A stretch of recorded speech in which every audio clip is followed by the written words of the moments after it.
हल्की हवा, पहाड़ों की सरसराहट, पक्षियों की चहचहाट। हरी भरी पहाड़ियों के बीच छुपा एक सुंदर शांत जंगल। रंग बिरंगे फूल, नाचती तितलियां और पेड़ों से छनती सूरज की किरणें, जैसे किसी पेंटिंग में जान आ गई हो। यहीं रहता था एक प्यारा छोटा सा खरगोश, चंदा। चंदा बाकी जानवरों जैसा नहीं था। ना उसके पास शेर जैसी दहाड़, ना हाथी जैसी ताकत। और इसी बात ने उसके मन में एक छोटा सा ज़हर बो दिया, मैं किसी काम का नहीं। कई बार वह अकेला बैठकर सोचता, क्यों बना हूं मैं इतना छोटा? क्या मेरी कोई अहमियत नहीं? उसके मन का भार उसे कभी चैन नहीं लेने देता। जब भी मन टूटता, चंदा एक छिपे हुए रास्ते से पहाड़ी के पीछे जाता, जहां एक शांत नदी बहती थी। वह पेड़ की छाया में बैठकर लहरों को देखता और अपने आंसुओं को चुपचाप पानी में बहा देता। उसे लगता, शायद इस दुनिया में सबके लिए जगह है, बस उसके लिए नहीं। एक दिन नदी के किनारे उसे एक पुराना टूटा फूटा पत्थर मिला। उस पर हल्की सी नक्काशी थी। ताकत आकार से नहीं, आत्मा से होती है। चंदा ने उसे छुआ और पहली बार उसके मन में एक छोटी सी चिंगारी जली। क्या ये सच हो सकता है? दूर से गोलियों की आवाज, कुत्तों की भौंक, पत्तों की तेज सरसराहट। अचानक जंगल में भगदड़ मच गई। हिरण, तोते, बंदर सब जान बचाकर भाग रहे थे। शिकारी आ गए।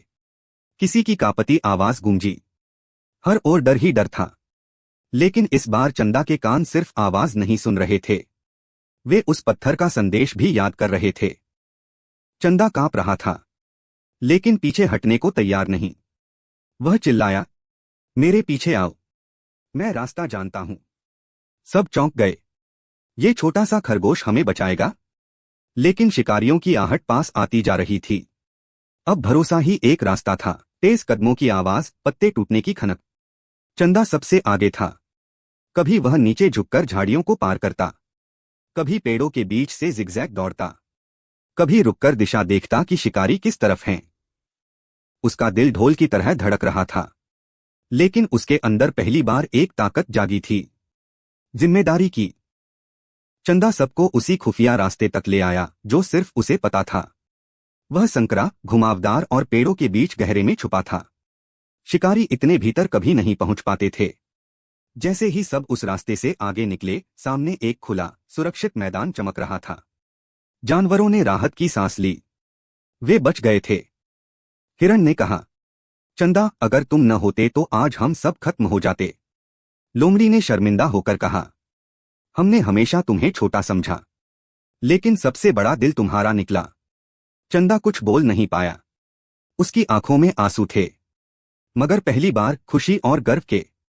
चंदा ने समझ लिया, ताकत शरीर में नहीं, हिम्मत में होती है। और कभी कभी सबसे छोटा दिल ही सबसे बड़ी दुनिया बचा लेता है। यह कहानी सिर्फ चंदा की नहीं, हर उस इंसान की है जिसने कभी खुद को छोटा समझा हो। याद रखो, छोटे नहीं होते हम, छोटी होती है हमारी हिम्मत जब तक हम उसे जगाते नहीं।